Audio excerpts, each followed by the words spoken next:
Hey, movie fans, and welcome back to another episode of the Uncharted Media Podcast. Spoiler alert, there's no discussion this week. It's just all news all day. There is so much stuff to talk about this week, and it kind of just was like, hey, we know it's been slow news lately.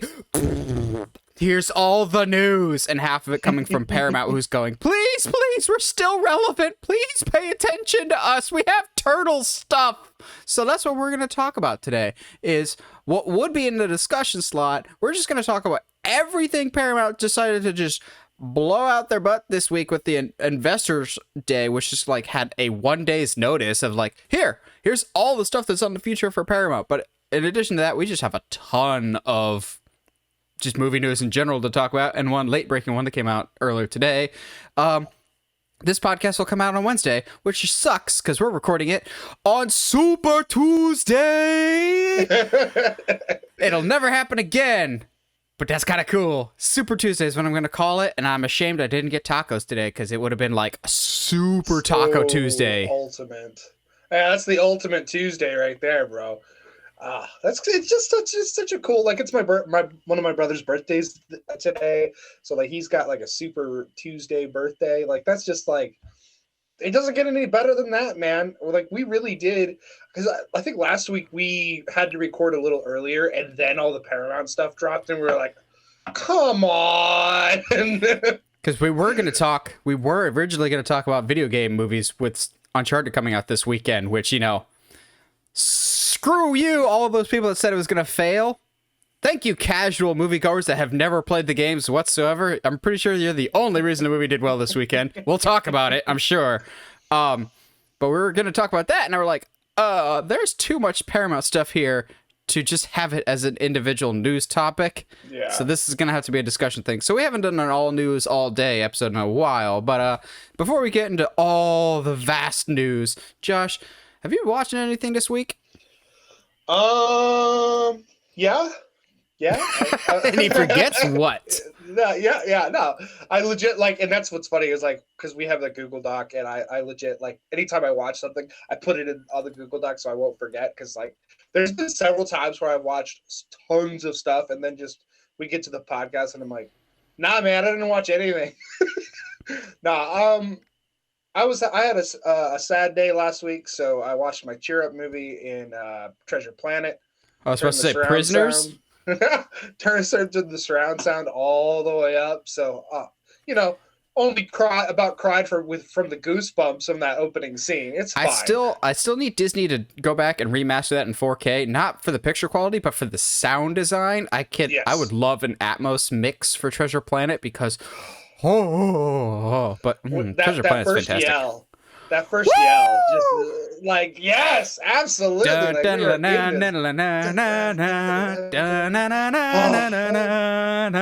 can't. And like that opening mix, I think, is the only one in the movie that has an electric guitar on it. I'm sure when they do "I'm Still Here," that's got to be in there somewhere.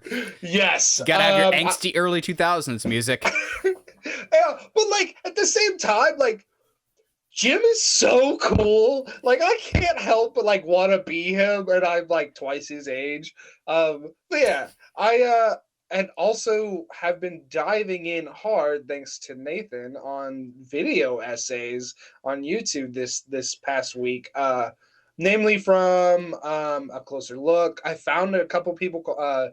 Other people like Flying Walrus and Quinn Curio. Like, it's like really like, I just have found like a love for the video essay, and it's like, I think it scratches that like documentary itch and the writer itch. Brain. Yeah, like it's just like, oh yeah, I can totally. All right, cool. Like Quinn Curio did a video that I texted you when I was watching it.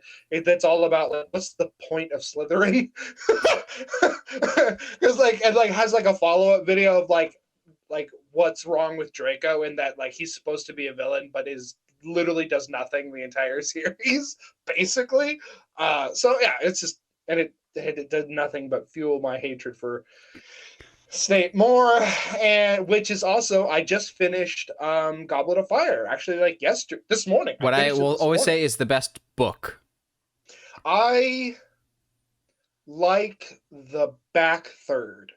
The back third, I think, is so far in the series the best writing J.K. Rowling has pumped out. There is oh my gosh, there was a section in the middle of the book where I was slugging along, and like I legitimately is it the part with Spew with the house elves freeing the I house mean, elves? it Or is that gets in the into next that, one? and then like Poe's like with all the Rita Skeeter stuff, and Ugh.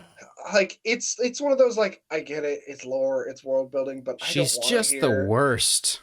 And like I didn't find her quote unquote comeuppance to be uh Enough.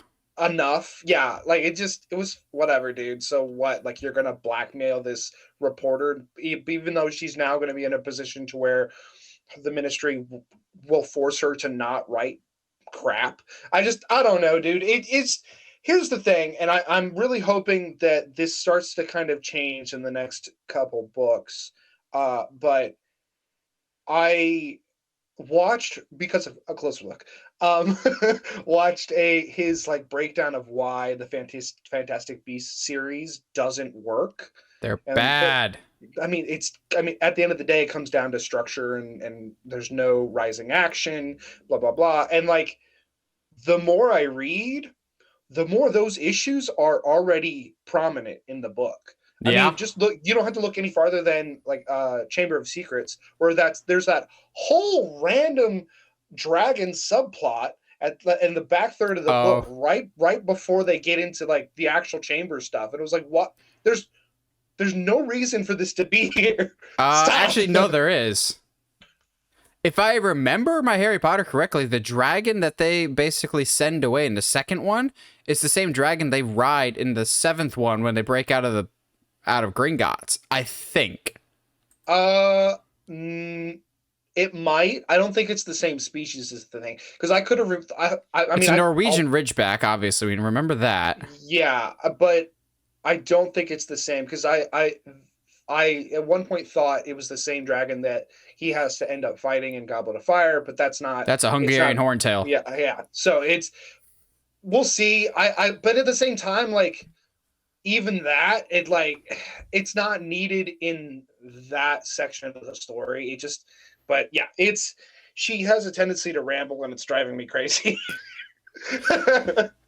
And like I Yeah. get the issue too is I get that like these books are for kids, but I'm in the Goblet of Fire at this point. We're past the point where like just kids are reading these books. So what's the deal here? Yeah. What about you? Do you watch anything recently? I watched the Arthur finale like a grown man. And I was in a puddle of sadness by the end of it, like a grown man. But it was really, really well done. Like they split it like all classic Arthur episodes. You got the first episode and the second episode. First one is just a regular episode about Buster. It was nice to hear familiar voices again. I was like, oh, Buster has not changed, unlike the Arthur kid. But the second one was a nice homage. Josh, how much do you want to know about this episode before you watch it, or do you want to go in as blind as possible? Let me go in as blind as possible. I've seen some things on the old internet as far as like what he does in the episode, in Arthur's episode. Like, do you know who he runs into? No, not specifically. I don't know if you know him by look, but basically he runs into a character that if you don't know who it is, you'll look it up after and be like, oh, like it's so well done. It brought full circle by the end of it. And they're like, no, that can't be the end of it. It's been 25 years. You got to have more of it. And I'm sure there will be more Arthur stuff. But besides that, I saw 2 movies, one in theaters twice because I had to, because it's me, but we'll get to that one in just a second. That's not the best movie I watched recently. There's a specific actor by the name of Dylan O'Brien that, if rumors are true, I'm about to be very emotionally invested in his acting career if he is a specific character in the Batgirl movie that the rumors are pointing him to be. So I'm like, you know what? I've never seen a Dylan O'Brien movie. I haven't seen any of the Maze Runner movies. I almost said Perks of Being a Wallflower, but that's Logan Lerman. They're kind of interchangeable. And so I watched a movie from 2020 called Love and Monsters. I had heard good things about it. I loved this movie a whole lot more than I was expecting. I almost more or less went into this blind. I saw one trailer and kind of got the gist of it, or at least I thought I did. It's basically the apocalypse has happened. Gigantic monsters like what you'd see on Skull Island have taken over the world. They're basically our own monsters, like insects and everything else, just blown up to gigantic proportions. And so the world is run over by those, and everyone's just kind of living their life trying to survive. And a dude is he talks every day on the radio to his girlfriend from before the apocalypse that he's known. He's just like, you know what? Literally everyone else in this compound is married or has a mate and is doing it on the regular. I miss my girlfriend. So he's going to make the week-long trek to her camp to see her. And he's never left the compound before, and he's very awkward. It's very much like Zombieland, except instead of zombies, you get gigantic Skull Island type creatures, right down to having a kind of Tallahassee type character, except this time instead of Woody Harrelson, it's Michael Rooker, who is awesome. He's really endearing. The girl that he goes after, Jessica Chenwick, I think, from Iron Fist and the newest Matrix movie, she's great. It's a lot of fun. The way that they approached the humor was kind of Zombieland-ish, also like in terms of having rules and whatnot, but it was very endearing. I enjoyed it quite a bit, and to the point of like, I'm going to be tracking this one down in 4K because it looked very impressive. The monsters looked really spectacular. I was very impressed with the creature designs. Very endearing characters, very fun. But yeah, I'd highly recommend that one, Josh. It's on Hulu. Yeah. You texted me like right afterwards after you watched it too. So I was it'll be something that I try to watch this next week. Yeah, it's very similar to Zombieland, but not quite as... I don't know. It's got similarities and it's got its differences, but I love them both a lot. Speaking of Zombieland, though, the director of both Zombieland and Zombieland Double Tap, Ruben Fleischer, had a movie come out this weekend by the name of Uncharted. Oh, that's right. So Uncharted.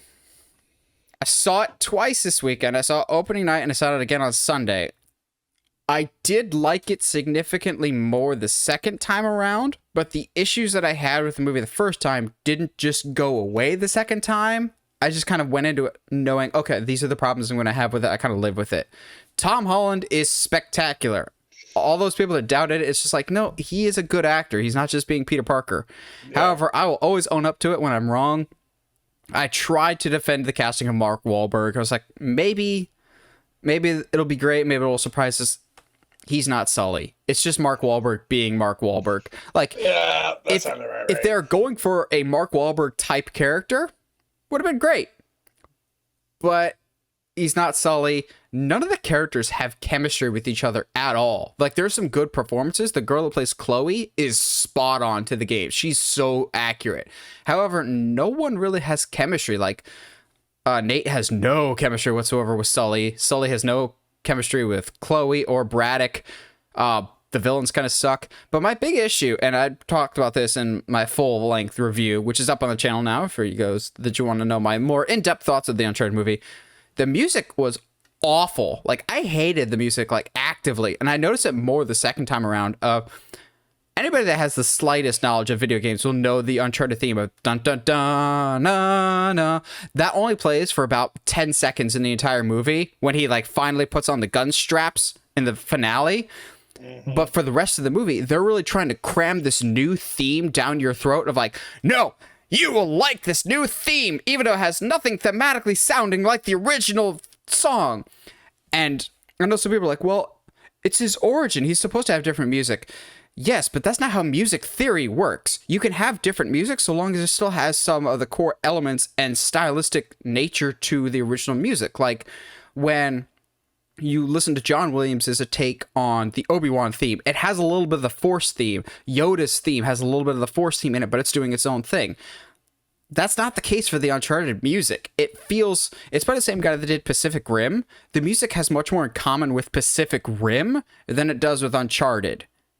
Which I think a lot of the reasons that some of the jokes don't fit or some of the stakes don't feel as real with action is you need the music to go along with it, and the music is so jarringly out of place for this movie, and I think I'm the only one that's pointed this out so far, and maybe it's just because I care about it too much, because I will still listen to the Uncharted 4 soundtrack on a weekly basis, because it's so good. But as a whole, the movie's really not that bad. It's so fascinating seeing the Rotten Tomatoes. On the critic side, 40%. On the audience side, 90%. Interesting. Like, it's a huge fracture. I'm somewhere in the middle. There's a lot of good stuff, which makes me excited for a sequel, so long as we get a different director and a different composer. There's plenty of good stuff.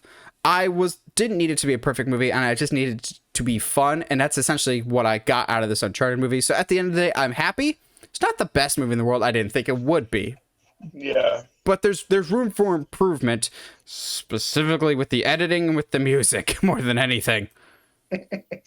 Well, I still haven't seen it, so I'll try. I mean, I keep saying I'll try to check it out, but I think I think you might like it more than me, but I'm not sure, because it has some glaring issues. Yeah, I mean, I might like it more just because I'm not as attached to the Uncharted games, which so far the people that are liking it the best are the ones that have not played the games. Yeah, so I mean, at the end of the day, it should have just been like a fun adventure movie, but you know. Yeah. It is what it is. Let's get into some news, shall we? Because holy crap, do we have a lot. So ahead of its season 1 finale, the people over at HBO Max decided, you know what? This has been our most popular streaming show we've ever done. Let's just go ahead and greenlight Peacemaker season 2. So that is what we've got now. Peacemaker will be getting a season 2. However, unlike the first season, James Gunn will be writing and directing every episode. He wrote and directed most all the episodes. I think he wrote every episode for season 1, but he didn't direct every episode. He'll be writing and directing every episode of season 2. So this will kind of double as our predictions for what we think season 2 will look like, but also our full recap of season 1 of our thoughts. Now that it's been out for a little bit, I feel like we can go into spoilers about this because it's been a full week now. So if you wanted to watch Peacemaker, you would have by now. And there's a lot to talk about because I'm not going to lie. The first couple episodes didn't really grab me. I thought they were okay. But dang, if those last 3 episodes of this season weren't some of the best television I've seen in a long time, of like getting Chris's backstory, when he starts playing the piano at the end of that one episode and your heart just like shatters into 1,000 pieces, because it's a prime example of show, don't tell, of like, you don't need to say anything in that scene. You trust Cena enough as an actor to go, okay, you're going to be able to trust that he'll convey the proper emotions in the scene, that you don't need to say what's going on. You don't need a voiceover. You can feel the pain that's going on. But then you also get like Vigilante, who is just the best. Like right down to the very first episode when you're just like, I don't know if I like Vigilante. And Peacemaker has like got the sniper on the family, and he's just like, I don't know if I can do this. Oh, hey buddy, don't worry, I got this. I can kill kids. And like Vigilante just like kind of knows that he's just the worst, and so he like takes the responsibility all on his own. You're like, oh, but throughout the show, even the characters that you think you're not gonna like, you end up loving so much. Like the character one that I was not expecting to just get sucker punched right in the feels is Economos. Dude, what a guy! In the final episode, when he's like, why does your human dye his beard? And then his whole 5-minute spiel of like this running joke about the season of Economos dyes his beard. And then you realize, oh crap, this joke that they've been telling for most of the season is actually profoundly emotional, and it's a really sensitive topic for the character, but he just plays it off as a joke to everyone else, which is basically the show in a nutshell of people laughing through pain, and it's so good.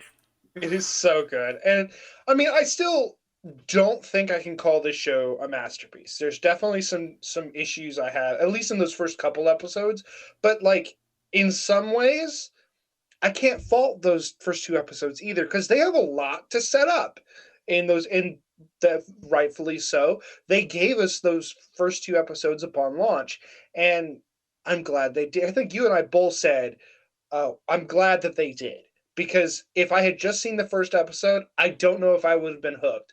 But by Oh, the you mean end like of Book the of Boba Fett? it took a lot longer. I'm still waiting to get hooked by Book of Boba Fett. And it's done. Done. But I like by the end of episode 2, I was like, okay, cool. I see where we're going. I'm down. And then by the end of episode 3, I was like, yeah, so I'm gonna watch this on launch day every week. Got it, Kay. Heard. Question: does Vigilante have like healing? Because there's several things in the show where like not just him. Yeah, like as much as I love the show, there's certain times that I'm just like, okay, Vigilante, you literally got blown up. You were next to a grenade. How are you fine? You got shot repeatedly in the back. Or the one of Economos trips over a stump and breaks his ankle, yet crawls across a field in like 5 seconds flat. I'm going... Don't think about it. Don't think about it. Also, and some people are going to really hate me for this, but I don't care. Peacemaker did a better job of expanding the DCEU than Zack Snyder did in 3 whole movies. Oh my gosh. Of going, with these references that he's sprinkling in, it's not just a, hey, I know the comics too. It's like actually there to build and flesh out the world more. Like you and I have talked about, we popped so hard at the Batmite joke, or the Justice League showing up at the end, the Green Arrow reference. I felt like this was a world that other people lived in while it was still paying respect to those characters that existed, you know, not just sticking it to those pre-existing characters and saying, I don't care about them, so I don't stick with them in my vision. Looking at you, Jimmy Olsen, because Superman doesn't need Jimmy Olsen.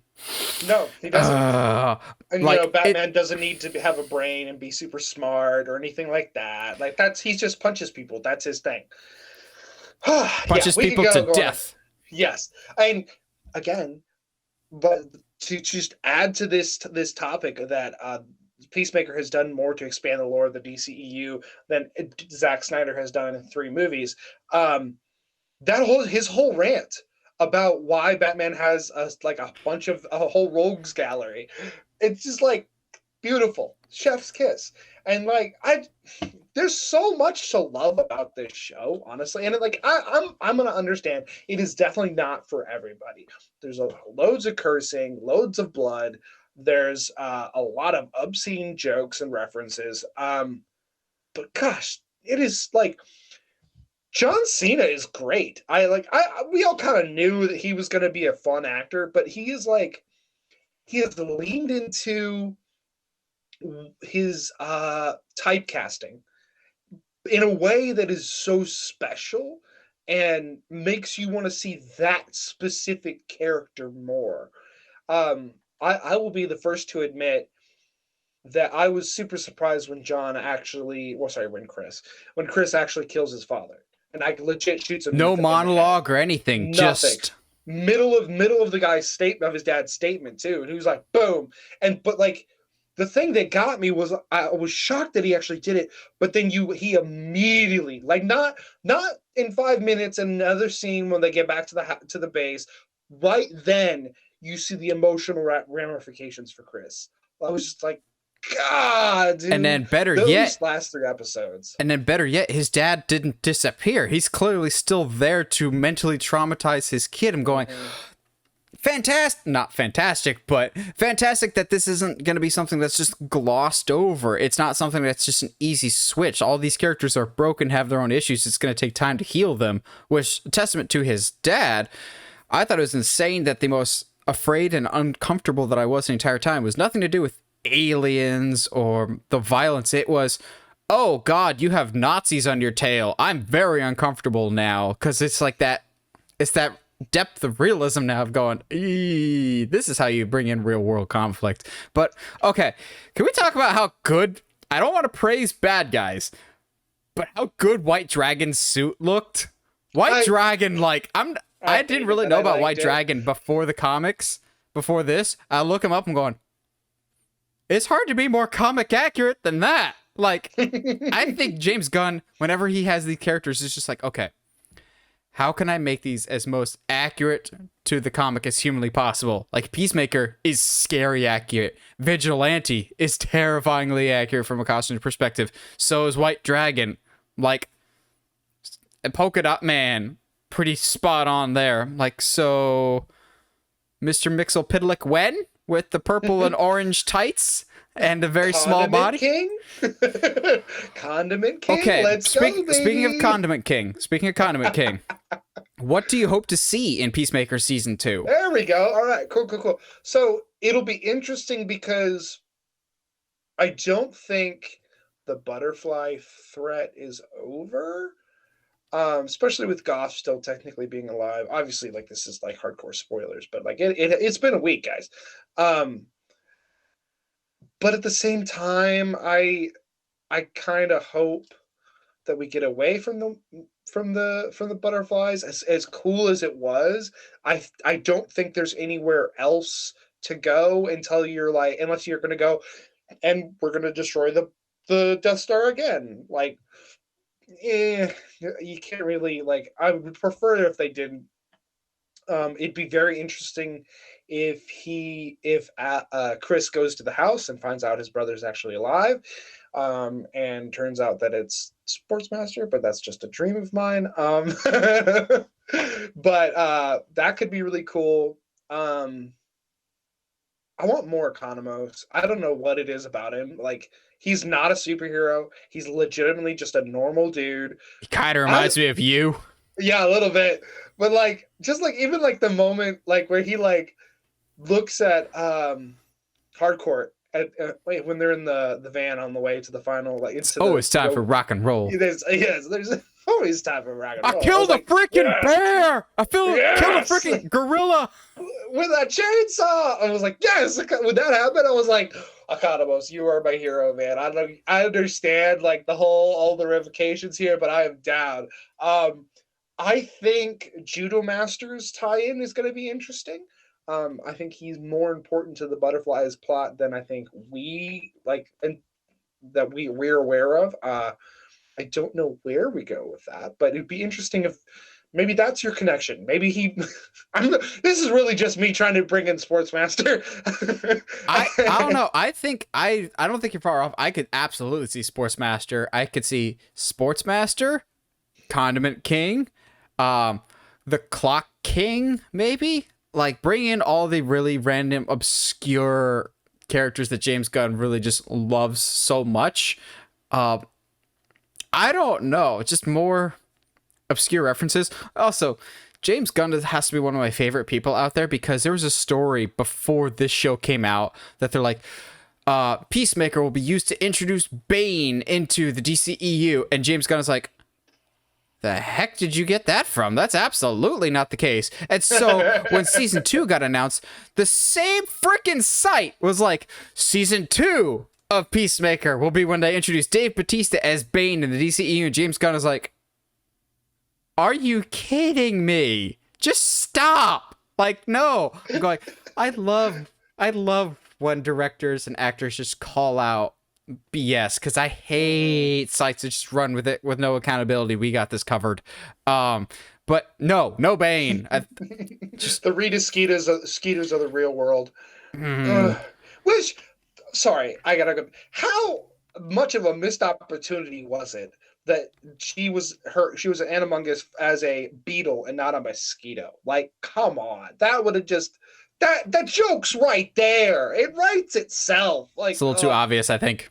No, that's what makes it funny. Anyway, but yeah, I'm excited for season 2.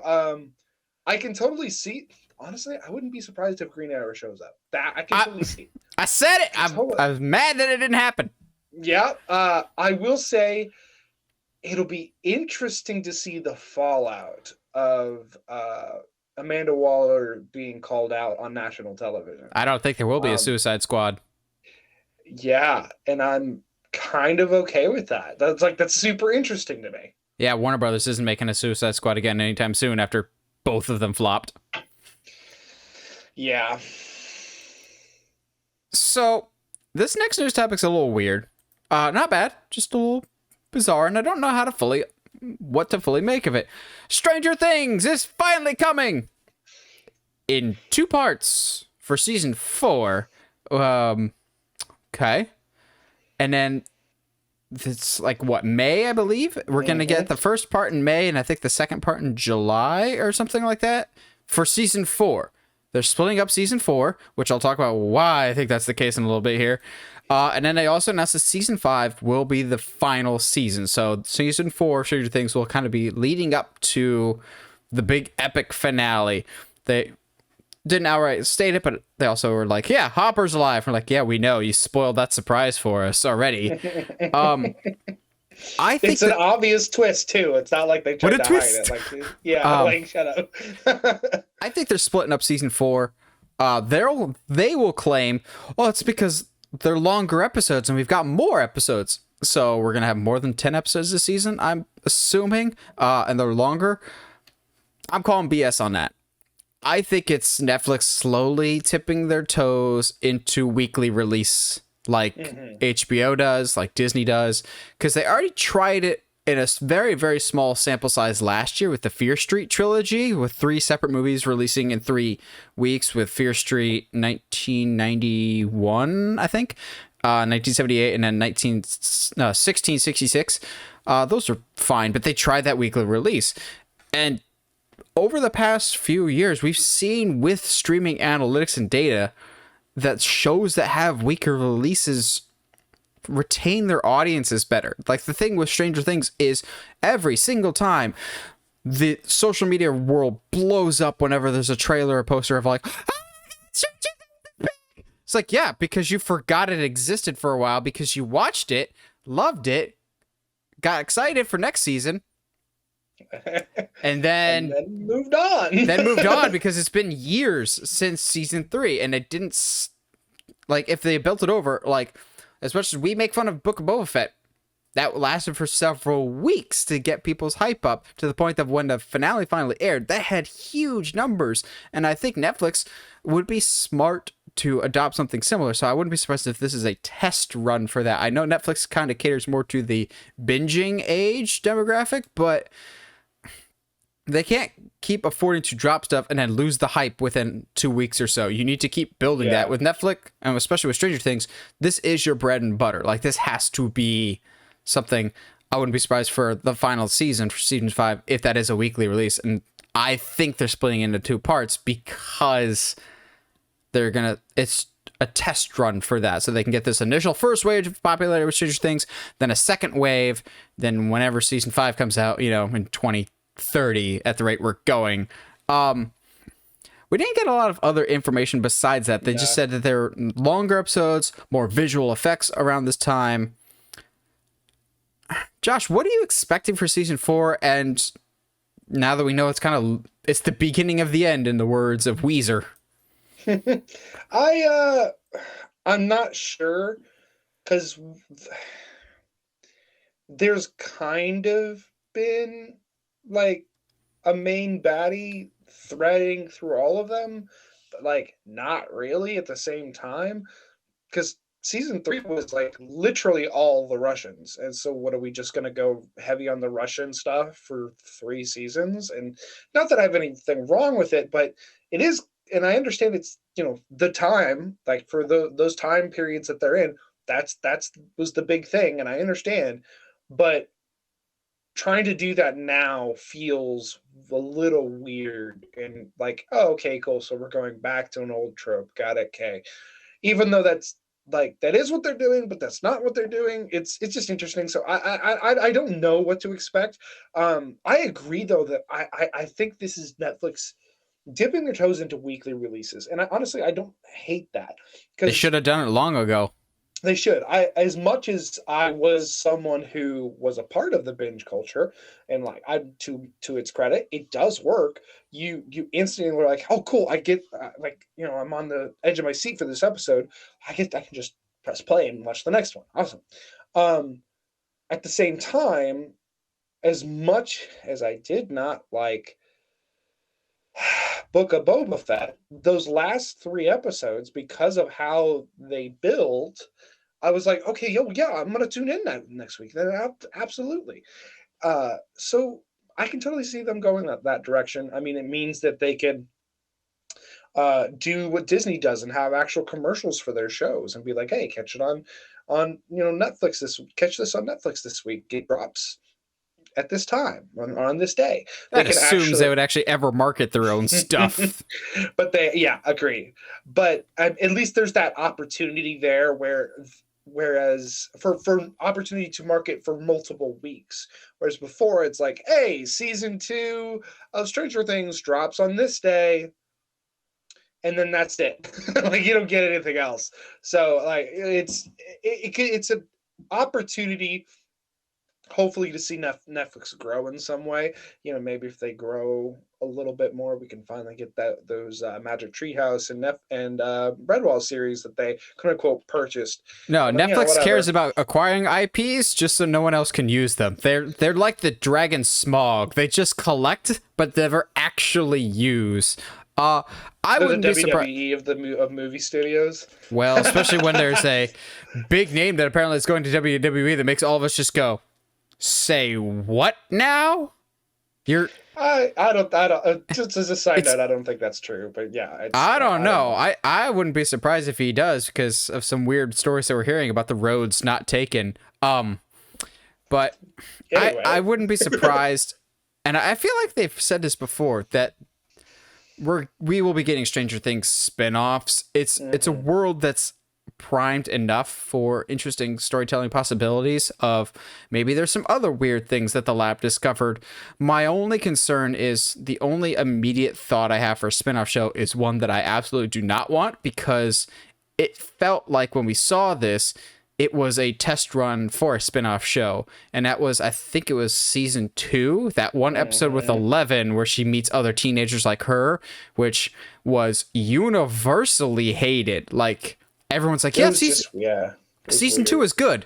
Well, except for that side quest episode that no one talks about. Like, that felt so desperation of, oh, do you like these side characters? We might be thinking about turning them into their own show. And everyone's going, no, thank you.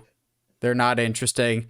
And to their credit, the Duffer Brothers and people that did Stranger Things, there was like no reference to them in season 3 whatsoever. So I think they took that feedback. They didn't jar it and just add more to it. But I don't know if we've seen the last of those, but we do have others. If there's an 11, there's got to be a 1 through 10. So maybe they'll try and spin that out.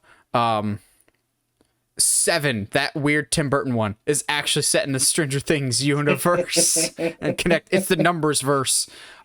Or just have a series about Hopper punching people in the throat. That's it. It's just Hopper.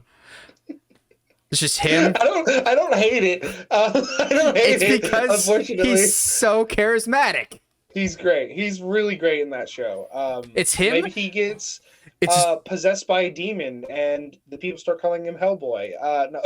No, because then no one would watch it. He's not the reason that movie sucks. I hate. But then the movie will flop, and then he will blame the audiences, not the people that made the movie. Better yet, we get a Steve and Dustin spin-off show. Just say less. I don't even care what they're doing. Just Steve and Dustin together doing just the weirdest stuff. Steve, Dustin, and Robin give it like a Hardy Boys vibe. Yeah. Oh, dude. Nancy Drew, eat your heart out. Just call it Spoopy Adventures, a Stranger Things story. You're welcome, Netflix. They're not gonna do it. Shut up and take my money. They're not gonna do it. They get the dog. The demo dog that he gets in season 3 trains him to be good, and that's their pet that like becomes their like Scooby-Doo. It's Dustin, Robin, and Steve with a demo dog solving weird supernatural mysteries. Yes. Oh gosh. And I can't there's no way to like hate that is the problem. Like, gosh, dude. Like, we need more mystery like kids shows. Like, I love that. I love that kind of that genre. All that being said, it's just, we'll see what happens. There's a part of me that hopes that we never do spin-off shows. I already don't like the Left 4 Dead series after season 2 or 3, but the fact that they were like, hey, we got 2 other spin-offs, and I was like, yeah, no, I don't need that. Sorry. And as much as I love Stranger Things, I don't think I need spinoffs on this. Yeah. So this next news topic could be nothing, could be something, but if nothing else, it teaches us the importance of words and context kind of really matter. So Kevin Feige, the Lord and Savior of the MCU, the head honcho of all that is good in the world, recently came out and said some very interesting things in regards to there not being Avengers movies anymore. So Kevin Feige was recently asked kind of just about the future of the MCU, and he said, Marvel Studios and the Marvel Cinematic Universe is now past their 10th anniversary. With the release of the final Avengers movie, we finally completed a 22-movie Infinity Saga. Going, okay, cool. Maybe he just meant Avengers Endgame was the final Avengers movie in that Infinity Saga. But Kevin Feige never says words accidentally. I think one of the brilliant things, among many others, with Kevin Feige, he's an excellent planner, but also he's a brilliant public relations guy in terms of saying the right things at the proper spots. He picks his words very carefully. He's a very smart man in a lot of ways. He understands how to manipulate the crowd. He understands how to properly set expectations. He picks his words very carefully. So this means this was an intentional choice. And honestly, I don't know how to read that. The easy answer that I've seen way too many people go with is Kevin Feige confirms Endgame was the final Avengers movie.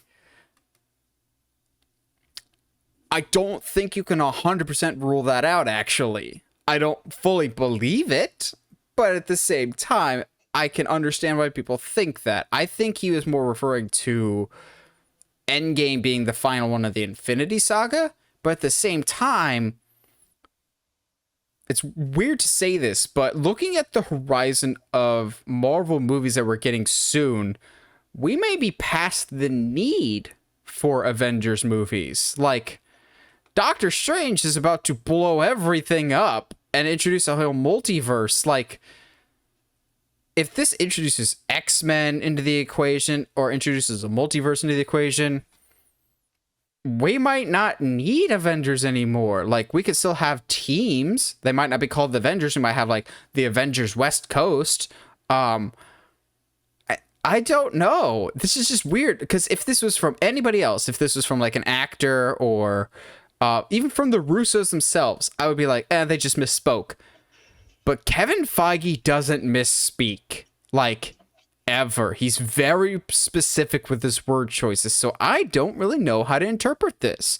Josh, do you think he just misspoke, or do you think Avengers films as we know it are kind of done for the time being? Because I'm with you on this. I don't. Kevin Feige isn't the kind of guy to just misspeak. Yeah. Unlike Josh. Yeah. I love the timing on that. Misspeaking. Anyway, I don't know what word to use. English, do you speak it? Speak it. Because I'm with you on that. He doesn't really do that. That's not something he does. That's something we say. No, he's not Amy Pascal. Yeah, he's not a Sony exec. Yep. But like at the same time, there is, I think, and a part of this might be that we have such an emotional connection to just the idea of Avengers films. I mean, and to our credit, we're talking about a decade's worth of movies, basically. So we are within right to have sort of a, oh, that kind of sucks kind of feeling if this is true. I'm with you, though. With all this stuff coming in the pipeline, I don't know if you need it. I don't know if you need a quote-unquote Avengers movies. Now, I still absolutely think the Avengers will be a team in this world. I don't think that's I don't know what he's saying is like the Avengers are done. We'll never get a team back together. That's not how the Avengers work. That's not how that'll work. But I don't see a need for specifically Avengers movies. if all what we think is coming down the pipeline via Multiverse of Madness is true, because then you get stuff like House of M. You get stuff like what's the group that Fantastic Four starts? Future Foundation. Yeah, I Future think is what it's Foundation. called. You get stuff like that. You like. I don't think. I think saying that the Avengers are the end all be all of the Marvel universe is incredibly nearsighted. I think it is the while I understand it's our cornerstone for this universe, cornerstones are meant to be built on. I don't think it's going to be anywhere close to our. You're so proud of yourself for that line, aren't you? Like I did. I'm so I was like as I said it, I was like, oh, that was so cool. That was so cool. Oh wait, you gotta finish the sentence. Gotta finish the sentence. Oh no. Never mind the fact that cornerstones are the final piece put in. Well, it depends on how you build the building, but yes. Anyway, it's not built in a day. Bring it back. No, Rome was never built in a day. But like, I think what he also means is look at our core cast of Avengers. You've got Iron Man, dead. Hallelujah. Y'all can hate me, but he deserved death a long time ago. Captain America, retired, but also probably dead by now. He looked like Mr. Rogers when we finally left him. Mr. Rogers. You got Hawkeye, retired and more or less passed the mantle on to somebody else. Thor. I'm not entirely convinced that he's not gonna die in Love and Thunder. I'm just gonna say that. Black Widow, Curse Splat. Hulk is, who knows legally what they can do with Hulk, but we're getting this new generation of Avengers. You've got Sam Wilson now as Captain America.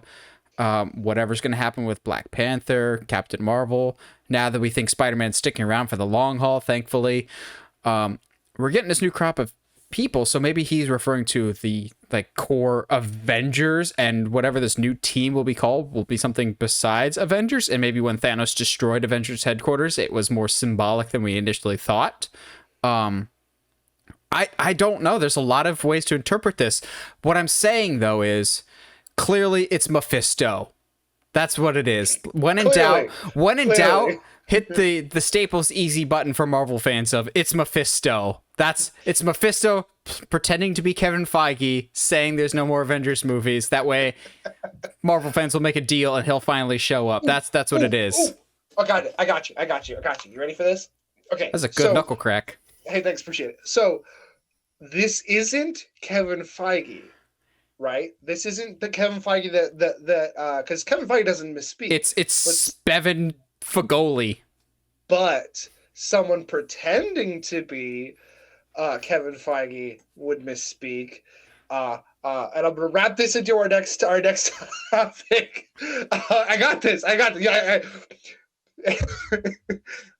So if we need somebody to pretend to be someone, we need to cast a Chameleon. Wow. I got it. All right. Nailed it.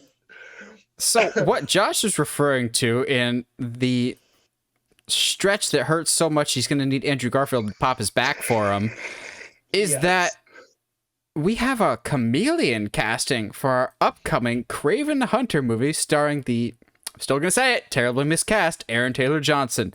But this is not surprising that we're getting Chameleon in this, because it just makes sense to me. Because for those that know the comics, Chameleon is Kraven the Hunter's half brother. So when there was a character named Dimitri in Spider-Man Far From Home, and was like, it's Chameleon, and Kraven the Hunter's gonna be around the corner, and then that Dimitri character ended up just being a Dimitri character. I have wanted Chameleon for a really long time. I've thought he's a very underrated Spider-Man villain, primarily because I grew up reading the OG stuff from the 60s, and he was a very early generation's Spider-Man villain who at times has fluctuated of whether or not he has superpowers or not. The original version of him is just a dude with a propensity for masks, a la Tom Cruise in Mission Impossible, whereas other versions, he kind of has like a Mr. Fantastic of like his face is malleable. I kind of prefer when he doesn't have powers. That being said, this absolutely makes sense for a Kraven movie because he's got to be the villain. Because it's just the shortest and easiest route for them to take. Like, if you want Kraven to be the good guy here, Chameleon's probably going to be your bad guy because it's the only other connection he really has. Now, I've thought about this on my way home today when this news dropped, but Josh, Chameleon in Kraven the Hunter. Thoughts? Yeah, it makes sense. Like you said, because they are half brothers, and I think that whenever you're gonna do these villain solo films, you have to have a quote unquote villain in them, and what better one than Chameleon? And the actors look similar, kinda ish, enough, and I mean, obviously, it's not even related to this, but I mean, there's a heavy chance that Chameleon has already been introduced in the MCU, but could also be just be a scroll. The fact that this isn't a Kraven the Hunter movie, I don't hate. I'm fine with, sure. Even if it's not a villain, even if it's just to be like, hey, this is your half brother, and y'all disagreed or whatever, and so now you're gonna work together. I don't know, like there's stuff. There's ways you could kind of do stuff with it. I'm with you I prefer it when he doesn't have superpowers. I think it's cooler when he just has masks. I don't know. I don't remember off the top of my head how they explained him being able to mimic people's voices. In one version, he dips them in acid, and so he uses the dying screams of them to match their pitch. And I'm going, oh, so someone just wanted to be an edgelord for being the sake of an edgelord on that one. Yeah. Darkness, no parents. I would be really, really interested if his actual superpower is him being able to mimic other people's voices and not him being able to change his face. I don't know how you get there. This is tough to talk about because it's not in MCU proper. So because they've already, with Black Widow's face thing, they've already kind of introduced the technology in MCU proper. So I mean, it kind of makes sense. But we're not in MCU proper. We're in Sony Marvel. We're in Spunk. So I don't know where we're going with this. I agree with you that Kraven the Hunter at least at this particular moment is incredibly miscast. But what are we going to do about it? It's not like we can, this isn't Sonic. We can't pretend that we can do a petition and change things. So, the actor's name is Fred Hechlinger from White Lotus on HBO. Never heard of it. Don't know if he's a great actor or not. This is the approach that I would take, and I don't know if this is what they would do or not, but I would kind of go with the Cain and Abel approach for this, but twist it a little bit of maybe his dad, maybe Chameleon's birth dad, adopts Kraven into the family. So like Chameleon is the birth son, and Kraven is the adopted one. They're half brothers. But Chameleon's father begins to favor Kraven more, takes him out on hunting trips and everything else, while his dad, sports a very loud leopard print coat.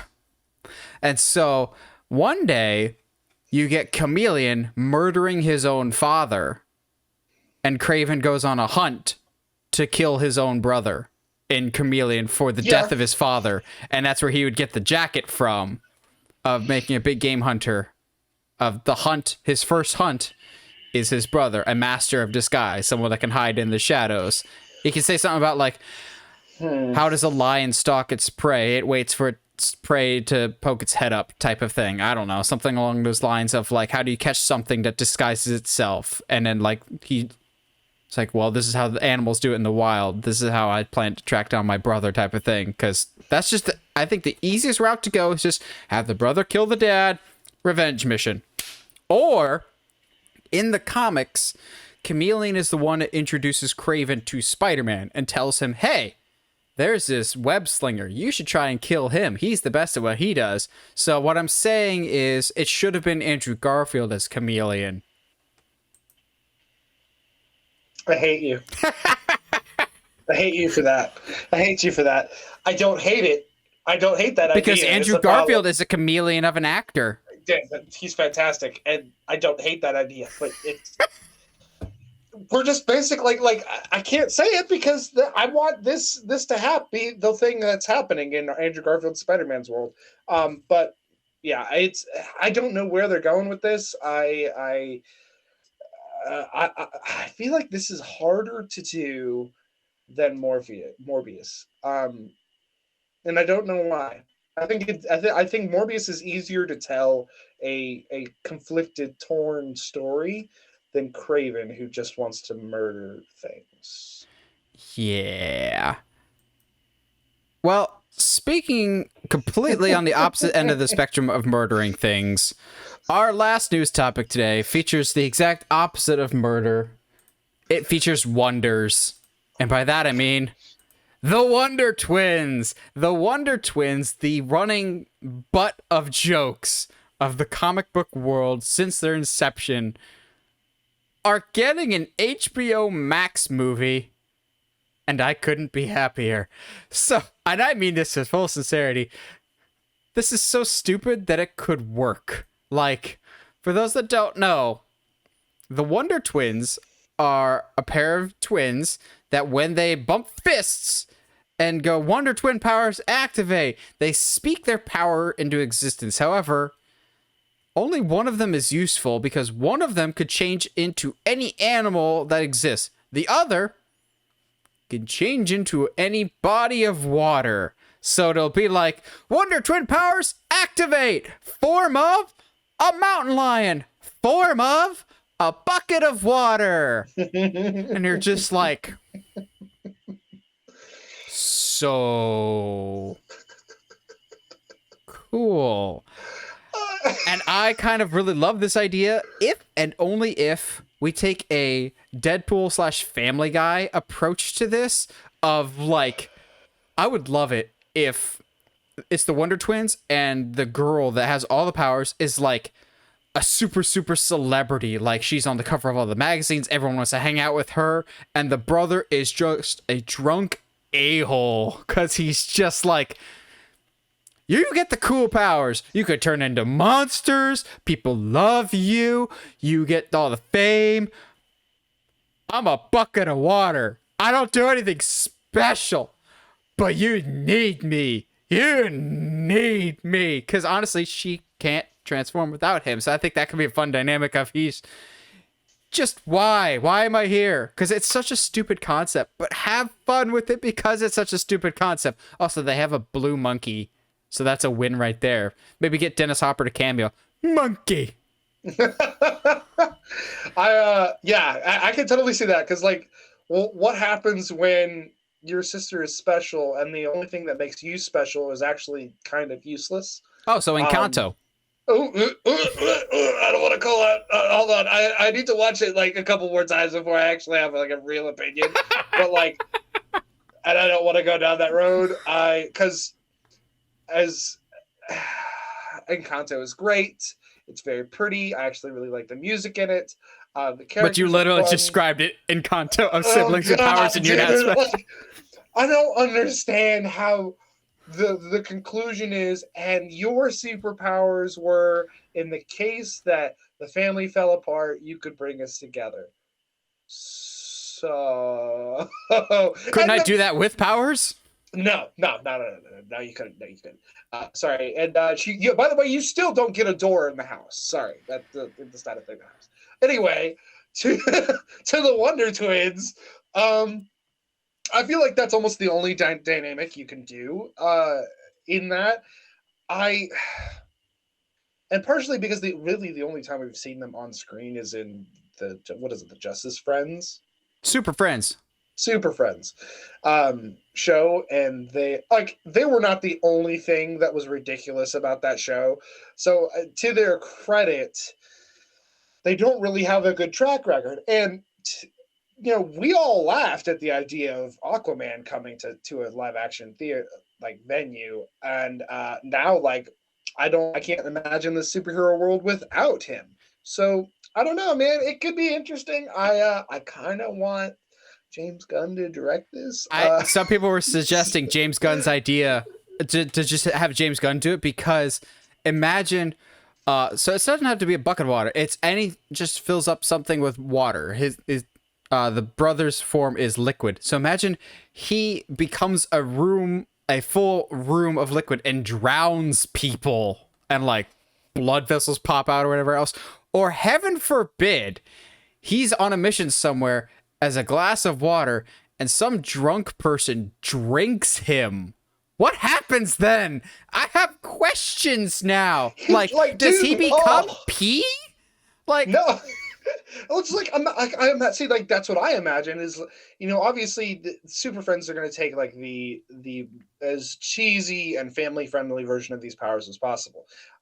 For me, if I can turn into a body of water, hi, yes, I'm a body of water. I'm just going to turn into a blob of water, go down your throat, and expand. Sorry.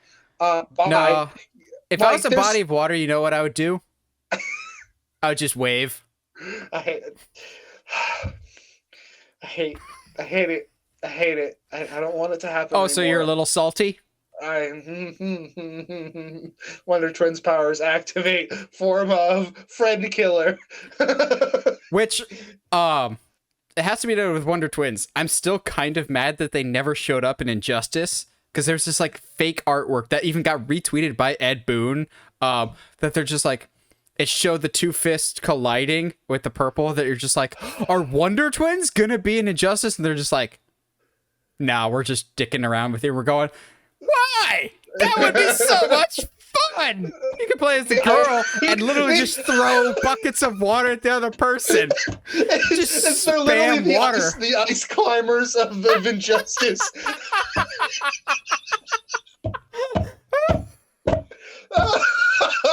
Absolutely would play that. I would 100% play that. I'm here for it. Absolutely. It's not the weirdest thing I think that we could pull out of the DC comic book lore. Yeah, we're supposed to still have a Plastic Man movie at some point. Yeah, and that they're gonna have to really stretch it on that one. Large parts of his stories. But yeah, Wonder Twins powers are odd, and they definitely provide a unique like storytelling aspect. I just don't know. Are they even comic books? Like, are they in the comics? Like, I don't get. Not active ones right now, but yes, those do exist. No, that's not a thing. There's no way that's a thing. Sponsor powers activate. I hate it. This week's episode, as per usual, sponsored by TeePublic, your one-stop shop for all Uncharted Media merch. So if you want Uncharted Media shirts, mugs, t-shirts, sweatshirts, whatever your heart desires, stickers, notebooks, whatever your heart desires with Uncharted Media stuff on it, go to TeePublic, go to the link in the description and check it out. Help out the show, be awesome, support the coolest podcast you know, and ours as well.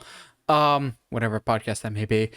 Now, normally we get into the discussion now. Our discussion this week is just more news, because holy crap, there's so much this week. And by that, we mean specifically the Paramount Investors Day announcements, because there was a bevy of announcement that comes out of that on both big and small scales of just a lot of stuff. Most of it being for Paramount Plus, because they're going, oh crap, we are so far behind the subscriber count on Paramount Plus. What do we do? How about we bundle with another streaming service in Showtime? Yes, Paramount Plus will be merging with Showtime. I don't know if they gave a specific date of when that will be happening. Not to my knowledge. But I'm just going, oh, so you're just going to have very adult content on Paramount Plus now, because that's yes. Kind of what I think of when I think of Showtime. Yes. Like that is happening. Like Ray Donovan, I think, is a Showtime show. Like that's the only Showtime show I can think of. Or like, was Boardwalk Empire? Dude, I have been wanting to watch both Boardwalk Empire and Ray Donovan have been shows on my list of things to watch for a long time. Does anybody actually have Showtime? No one does. That's why like bringing it to Paramount is so great. Oh man, there's so much in this the investors drop that it's just insane.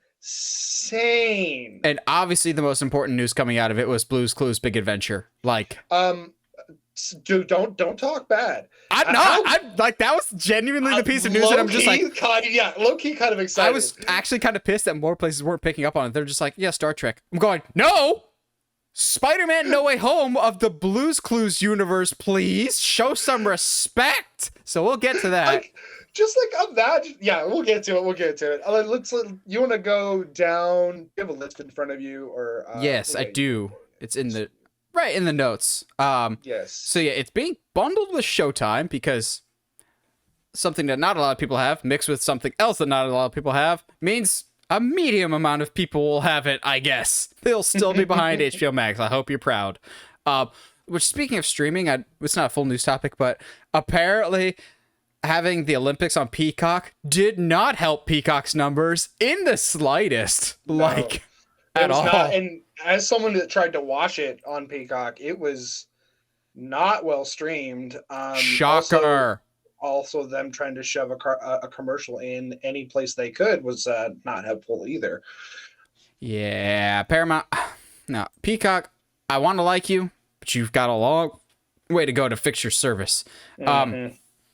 They also announced that all Paramount movies will be coming to Paramount Plus starting 2024. So, you know, unlike HBO Max, who ready, fire, aim type of thing, they are properly lining their ducks in a row before anything else, which is smart.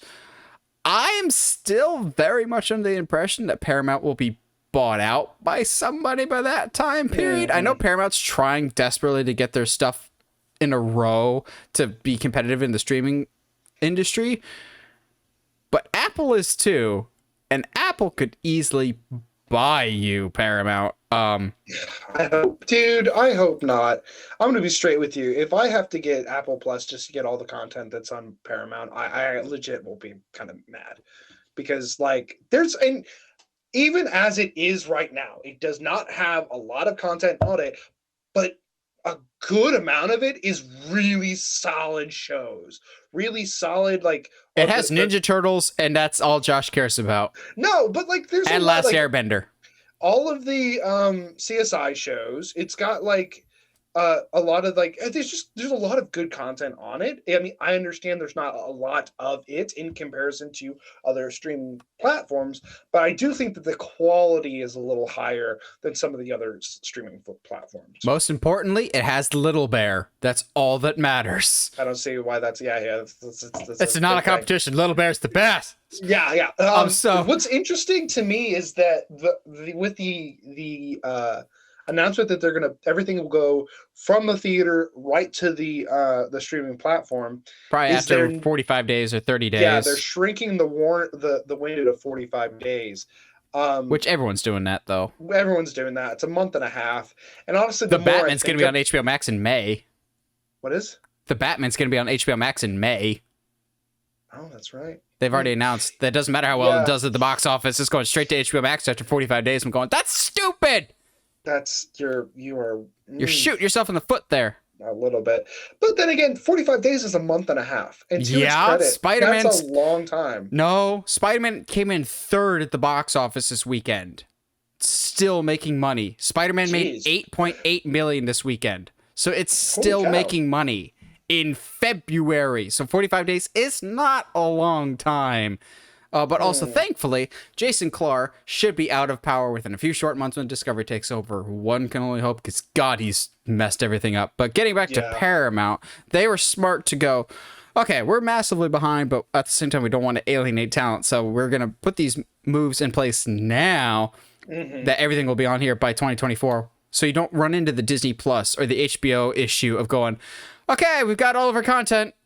Well, except for this thing. Like when Disney Plus first launched. Oh, you want to watch Black Panther? You can in 2 years. Or you want to watch National Treasure? You can in like a year and a half on this specific day. Well, we have to wait for the licensing agreement to expire. Like Paramount's smart of going, we will have everything in a few years once we get all of our ducks lined up. Paramount, which I don't hate. Yeah, it's a smart idea. Paramount also, unlike, Peacock, looking you dead in the eyes, Peacock. Why won't you make eye contact with me, Peacock? Look at me, Peacock. Yeah, say it more. Say it more. Say it more. At least Paramount knows what 4K is. Not all of their content, but they have significantly more than you. Then again, if they have one single movie, they have more than you. Discovery Plus has more 4K content than Peacock.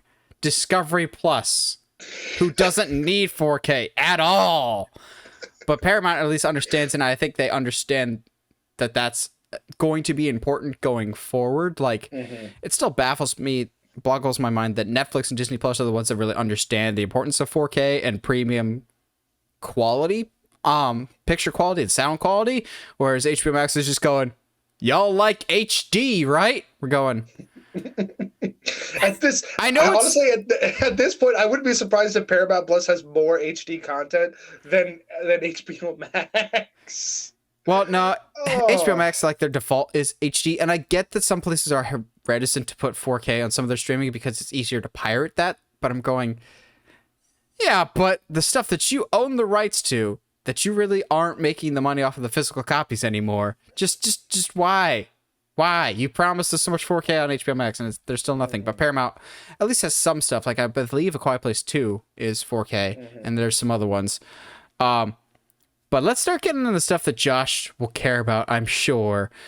The Seth Rogen, the new live-action animated Ninja Turtles movie, which is it just being written by Seth Rogen and Jonathan Goldstein, or is it being directed by them too? I think it's being directed, but I'm not 100% on that. The new Ninja Turtles movie with Seth Rogen, which honestly, for those that just know Seth Rogen as are kind of missing out, because he's slowly but surely developing himself into a very versatile performer, whether it's his writing is surprisingly good, his body of work is becoming surprisingly robust, and not just stoner comedies anymore, like Pineapple Express, which, if that's your thing, totally fine. But he's great in Disaster Artist. He's great in Jobs. I've actually been very much excited for his new Ninja Turtles movie, especially some of the stuff that we've heard about it.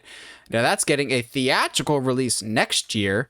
Going, okay, we're finally getting some news and updates. I would have liked some concept art. Oh, no, we did get some concept art. They looked very much teenagers, which I'm going, oh, thank God, because I feel like that's an element of the Turtles that kind of gets overlooked. Like, just they're like teenage, Mutant Ninja Turtles. What about the teenage part? Well, Michelangelo will be the teenager. The rest of them will be much more emotionally mature. I'm going, no. If one of them farts, they're all gonna laugh at that, and maybe Splinter.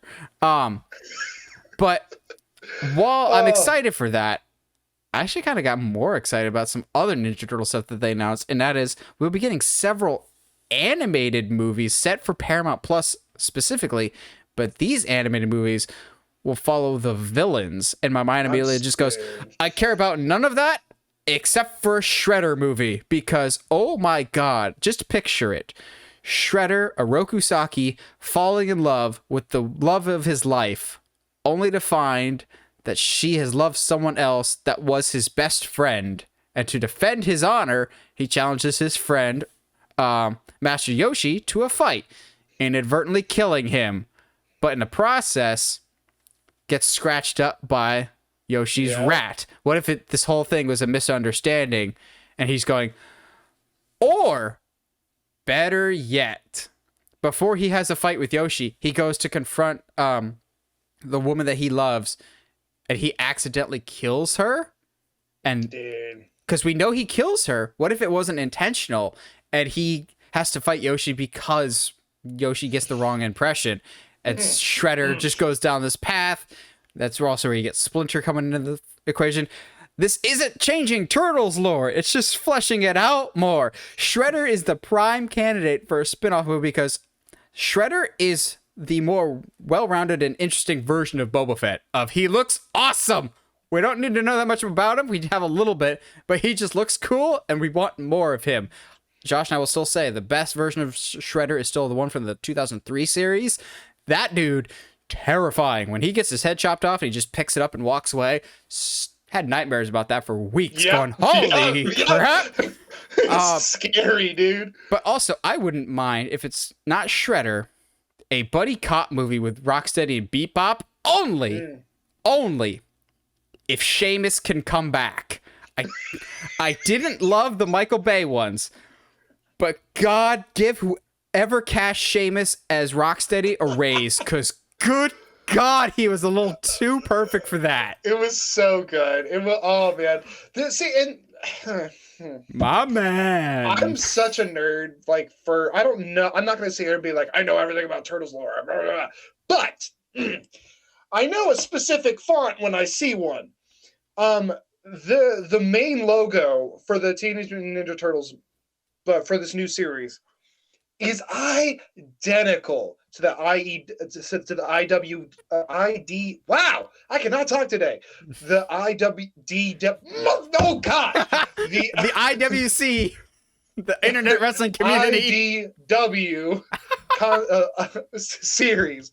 Jesus. Oh my gosh. Which is, I have like the whole first volume of that. Purple one. burglar alarm. Oh God, dude, I don't know why I cannot talk today. But like, I say that because that gets me super hyped because it's one of my favorite collections. It's one of my favorite runs of TMNT. It starts in probably the most unique way a TMNT story can start. It kind of backdoors the to my knowledge, that's where Jenica comes from. So I don't know about you, and I don't know how much you've read of TMNT stuff, but especially specifically IDW. But hey, you got it right. Yeah, I had to put way too much brain power into it. But they start with Raphael being separated, like like they all get in the mutagen, and then a cat steals Raph and takes him away. And so like that, like their first year is Splinter telling the Leo, Mikey, and Donnie that they have a brother and that they need to go look for him, and they don't even think he exists. Like the first year and a half of existence, basically. And like, that's how Raph and Casey become best friends, is because Casey's like the only person that Raph knows. And it's like, oh, like I love that. And so then when they finally meet up again, and like that is what creates the division between Raph and Leo, is because Leo's used to being the leader. He's been the leader for a year and a half. And Raph is like, no, you can't control me, bro. I've been on my own for like a year and a half. I'm not going to listen to you. So it's just like actual emotional depth. That's like, that's not, Raph is just an angry guy. Like, I don't mind Leo, but no, Leo sucks. If we're going to do this. Not as much as Donnie, but still. See, Donnie's my least favorite by a wide margin. Is, and I need to get my hands on copies of Last Ronin as soon as possible because, gosh, it looks so good. And just the idea of Mikey holding the mantle of the TMNT is just so cool to me. I also need to get copies of Jenica, but there's just, I think, so many avenues of storytelling that we haven't explored yet with TMNT. And I just like when I don't know how to explain, like when I saw the logo and I was like, oh, I know that font. Like I'm familiar. So stoked. I know the feeling. But besides the new Turtles, besides obviously Shredder has to be the first spinoff. Obviously. And this just seems too easy. But imagine a Baxter Stockman movie in the style of Jeff Goldblum's The Fly. Oh, terrifying. I mean, like, he does become a fly. Exactly. So yeah. That's why it's a little too easy. But in the comic and the show, like, it's basically instantaneous. But what if it's not and it's a slow process? Mm-hmm. Now, this also said they're doing animated villain movies. But what if they decided to just make Josh really, really happy? They're just like, what if we do a Yosaki Yojimbo movie? Bro, don't tease me with that. I will, and you know what? Let's say this, okay? Let's say we don't have his whole, the whole thing about him is that he's, in this world that is only animals, and that's really weird. And blah, blah, he's basically Buster from Arthur with a sword. He is, and it's, what's, okay. So, in the first volume, he meets a rat sorcerer who brings up some kappas to help them deal with some people. Yeah, kappas, turtle demons, and it turns out to be the turtles. So I think we're learning that Josh has a very, very oddly specific thing that he loves to read about, which is fantasy animals, Redwall, Yosaki Yojimbo. Like, it's an oddly specific niche that we're discovering about Josh over the years. But it's so cool. Like, did you read the Tales of Despero as a kid too? I watched the movie like once or twice. I was like, "That's cool. It's cool. It's a cool story." I mean, It's the closest you'll ever get to Redwall. Yeah, it still gave me B movie vibes because he's like, "I love this human girl." Like, shut up. You like swords? Like, shut up. But like, I would love. Whew, wow, my blood pressure is like through the roof right now. I would love to have just do a Usagi Yojimbo in modern Japan. I'm fine with that. Absolutely. Maybe a vial of the mutagen somehow ends up in. Oh, okay. There we go. There's a Japanese plant. Connecting dots. All right. So let's TCRA has different plants around the world. If they are, in fact, going with IDW. God, I'll get it eventually. They're going through with that kind of run, which I have nothing against. Krang is already on the planet and is already developing. Krang? Yeah. I thought you said crank. I'm like, Jason Statham's gonna fight a rabbit? How cool would that be, though?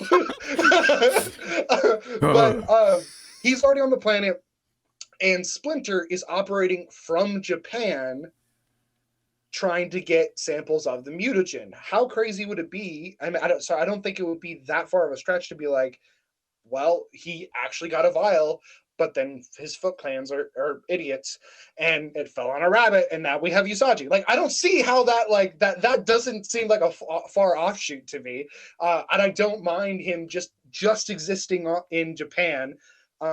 And I think that, geez, when Leo goes on his little "I'm an adult" trip to Japan, then then that's where he meets Usagi. I have no issue with that. I'm here. Dang it! I don't like that you called me out for liking fantasy animals. It's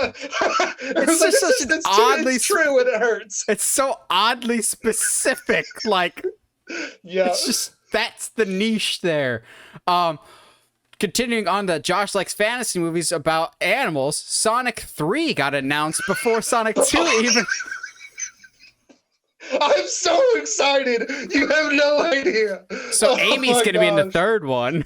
No, I think Amy's going to be introduced in the Knuckles spinoff show.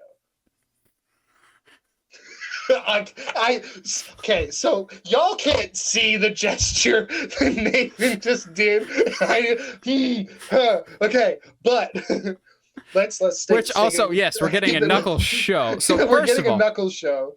First of all, Josh has had clearly a lot of coffee tonight. Either that or Yosaki Yojimbo just acts as coffee for him like Nightwing does for me, or my Fury of Bob Chapek does for me. But Sonic 3 got announced before Sonic 2 has even happened. So if that movie's a cluster F, doesn't matter. We're still getting a third one, which it probably won't be. The second one looks like a lot of fun. So we're getting a third Sonic movie. That should be hitting theaters. But we're also getting a Knuckles TV show, which, that's going to be better anyway, because Knuckles is an infinitely more interesting character than Sonic. I love Knuckles, and not just because he kind of felt like he was cheating, because he could fly and climb up walls just very, very slowly in a game that's so dependent on speed. Knuckles is so cool, and they've said Idris Elba's coming back to voice Knuckles for that, and I'm going, he knows the way. That's what it's called. Knuckles leads the way, and it's just yes. And honestly, there's some interesting stories to tell there. Love having him. It doesn't even have to be him in our world. Tell the stories of him having to guard the Chaos Emeralds, because that is where he comes from. He's the guard of the Chaos Emeralds.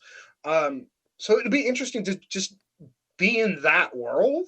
And obviously it's going to be really heavy CG, but at the same time, I have no real issue with that, especially with these characters. And from what little we've seen of Knuckles in the trailers, I've enjoyed him, and I agree, he is an infinitely more interesting character than someone like Tails or Sonic even, I would say. with that being said, we're totally getting Shadow in Sonic 3. Like, there's no way. Like, you're just gonna, like, where else do you go, bro? Like, come on. We said it last week. The next step after Sonic 3 is crossing over with Mario at the Olympics. That's the next natural step of evolution. You're gonna have Mario meet Chris Pratt. No, you're gonna have Chris Pratt and Mario meet Sonic. You're gonna have Luigi fight Knuckles. You're gonna have Tails fight Toad, which would pay money to see that fight. Please. Actually, no. Tails versus Baby Mario, just because. What we don't know is happening out there is a Kirby movie is in development, and it's gonna suck. We're all just, I hate you. We're all just leading to a Super Smash Bros. Film. Marvel style, baby. Except at the end of every movie that is interconnected, they don't have a end scene. It just does a Super Smash Bros. A new foe approaches, and it's the silhouette. And then it just ends that way, and you have to speculate who the person is, and you're going, do that. Do that. Make a Star Fox movie for Josh. Make a Star Fox movie. And let Slippy die this time. Dude, okay, hold on. Don't. I would love a Star. Dang it, that is an Animal Fantasy thing. God, no, don't do this to me. Oh no. Josh is very much discovering things about himself. I don't like that this says the implications are huge, and I don't like it. Oh my gosh. I'm warm. I don't like furries. That's not a thing. That's not a thing for me.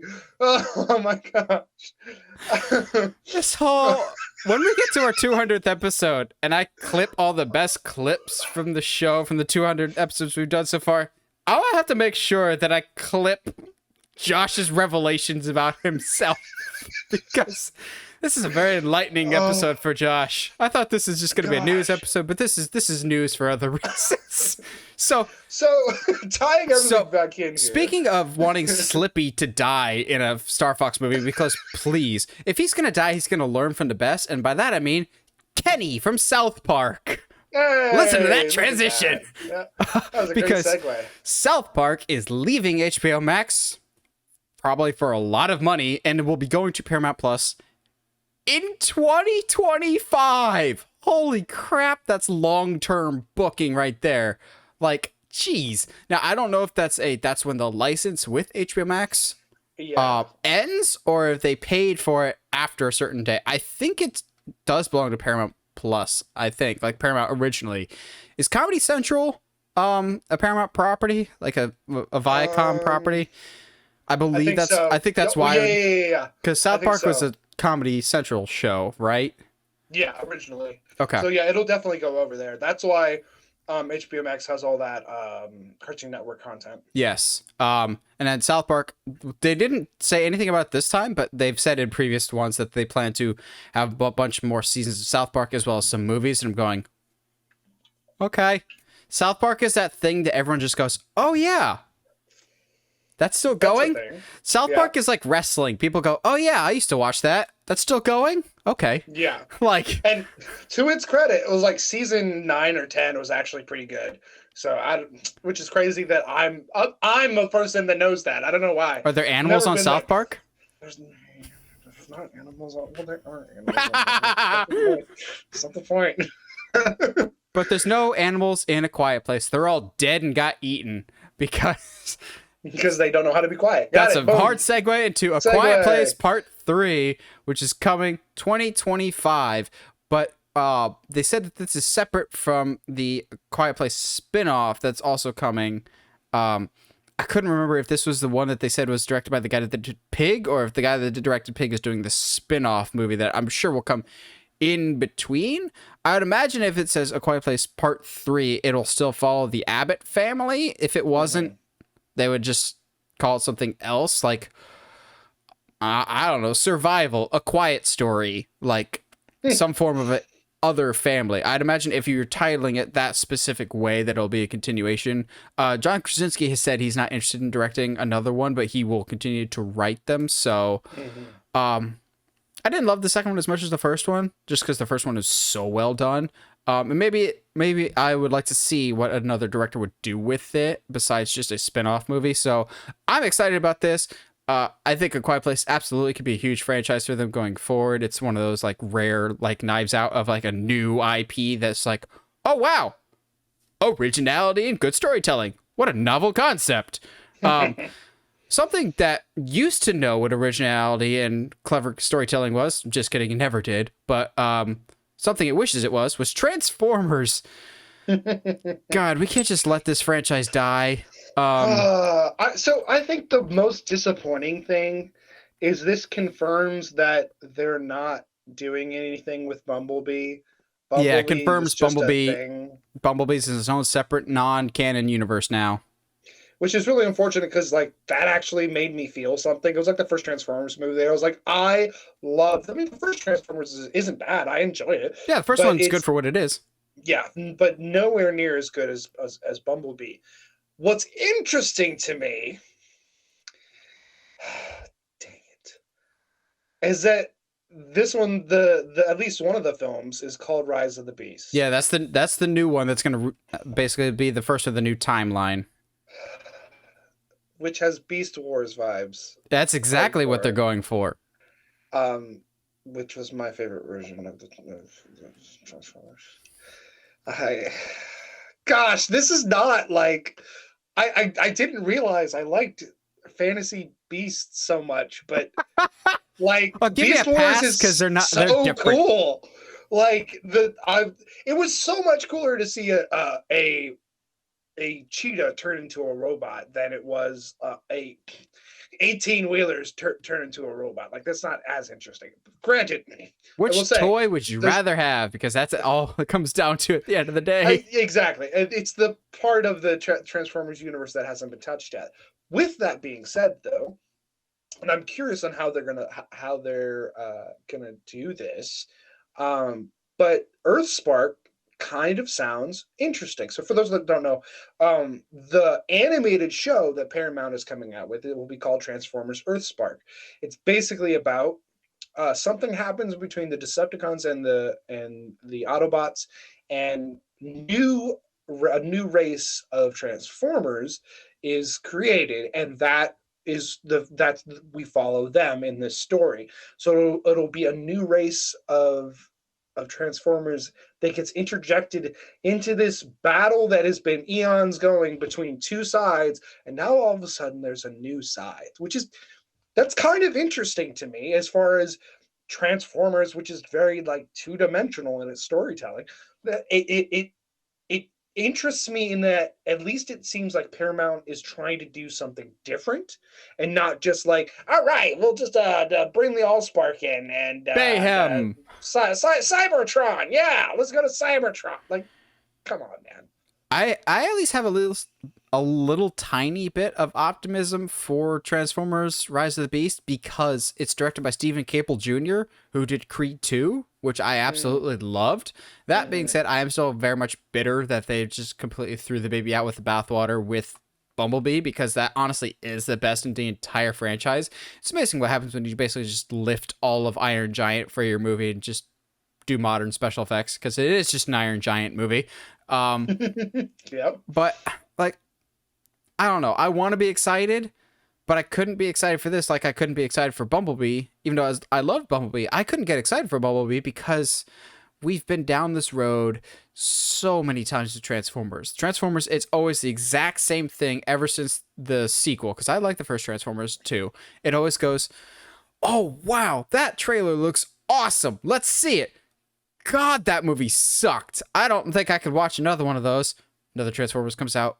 Man, they're still making another one. That last one is terrible. Oh, wow. That trailer looks really cool. I guess maybe they learned from the last one. God, that sucked, and it's even longer. Guess I won't see another one. Oh, they're making another Transformers. They're so bad. But, the trailer looks cool. God, that sucked. It was even longer this time around. And why was Mark Wahlberg there? I'm an inventor like you. No, you're not. You're just like some guy that thinks he's smart and happens to be from Boston. Also, like, the worst product placement. Also, I didn't talk about this with Uncharted.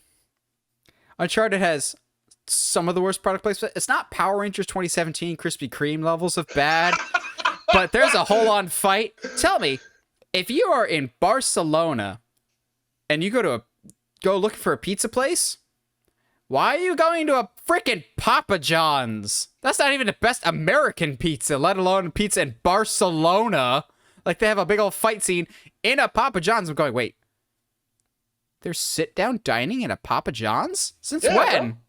Yeah. Holy crap. That's there's I don't know if you ever saw Secret Life of Walter Mitty. Yes. With Ben Stiller.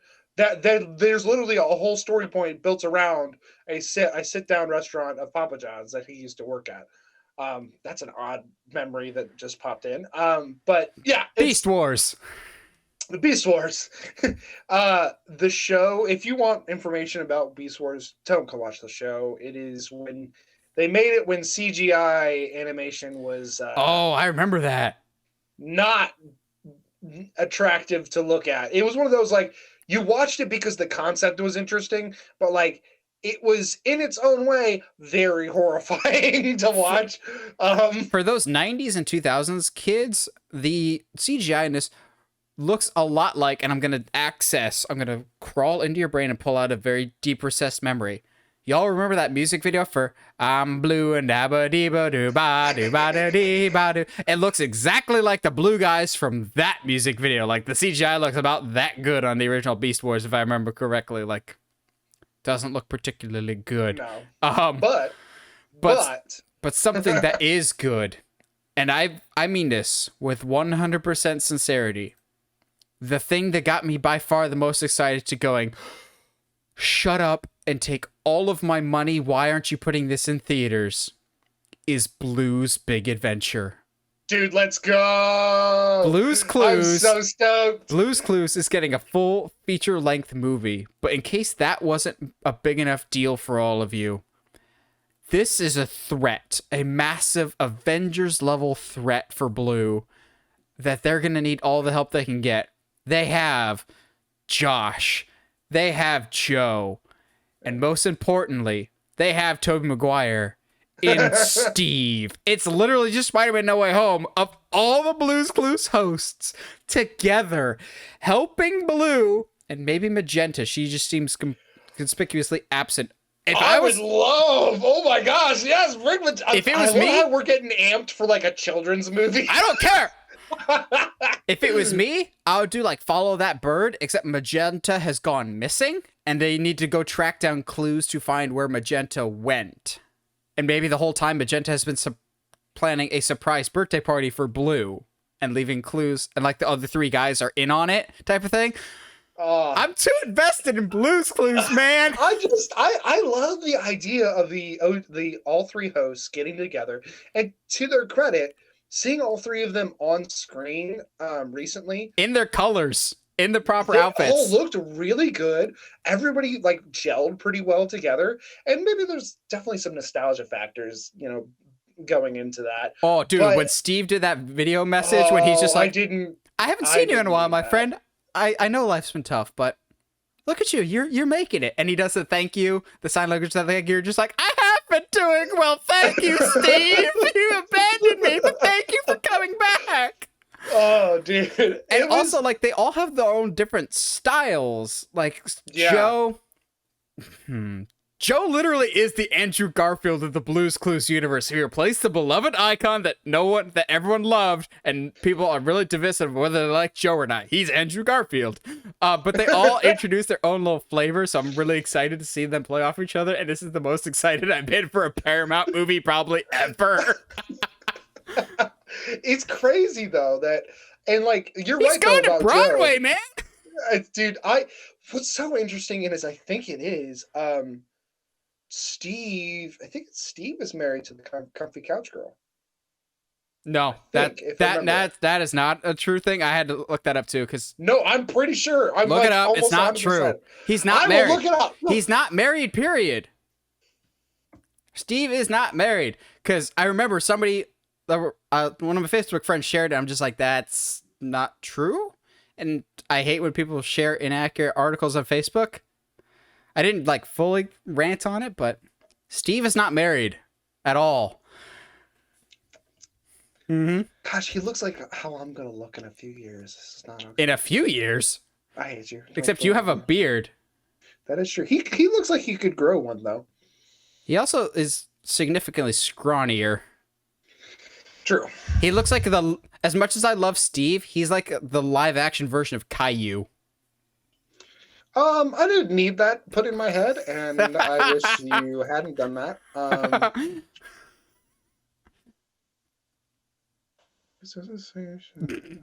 Still? Really? There's just like well, I'm trying to find like a reputable source that says it.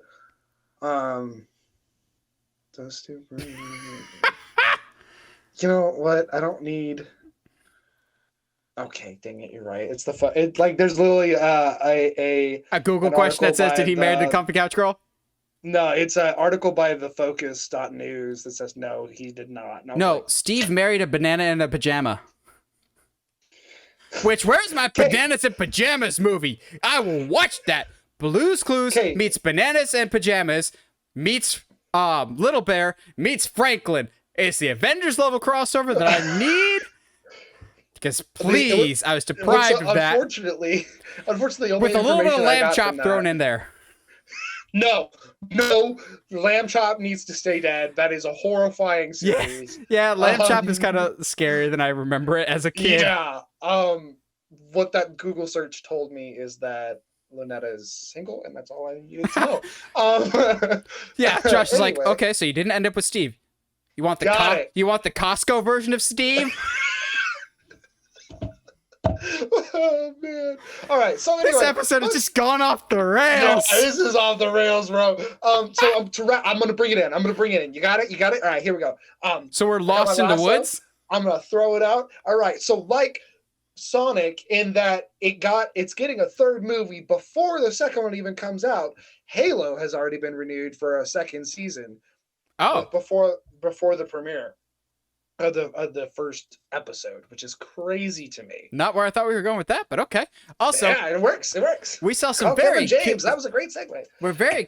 Saw some very concerning news regarding the Halo series, and this is coming from even a non-Halo fan. That they're just like, hey, we're gonna see Halo. We're gonna see Master Chief without his helmet a lot on the show, and I'm going, well, yeah. Even as someone that has never played the games, I'm going, isn't that like a cardinal sin? Like a bad thing? Like so Judge Dredd not having his helmet type of thing? Like, isn't that kind of hit core to his character? Kind of. So here's the thing, though, and this is easy to kind of take out of context without thinking about what they're doing in the show. So it appears that in the show they're at least going to be following the books a little bit more than they are the game, and the books dabble hardcore into his like what makes him into the Master Chief. And so I wouldn't be surprised if there's a good section of the show, and the sections where his quote unquote helmet is off is his training, him going through the surgeries, like kind of his actual personal backstory. But once he becomes the Master Chief, it's like, okay, cool. Yeah, then all right, whatever. I am the Master Commander. I am the Master Commander. Wow, that's a blast from the past. I think I just saw Olin Rogers make a post that's like 10 years old or something like that now. Just in case you wanted to hate yourself. Any more than I already do. No, I thought the transition that you're going for with announcing stuff before another one has already come out would be in regards to Dora, in which case I'm going, this is not connected. But we're getting another live action Dora. However, this will be a TV series, not a movie, and it won't be set in the same universe as the movie, but it'll take like inspiration from the movie in terms of like style and everything else.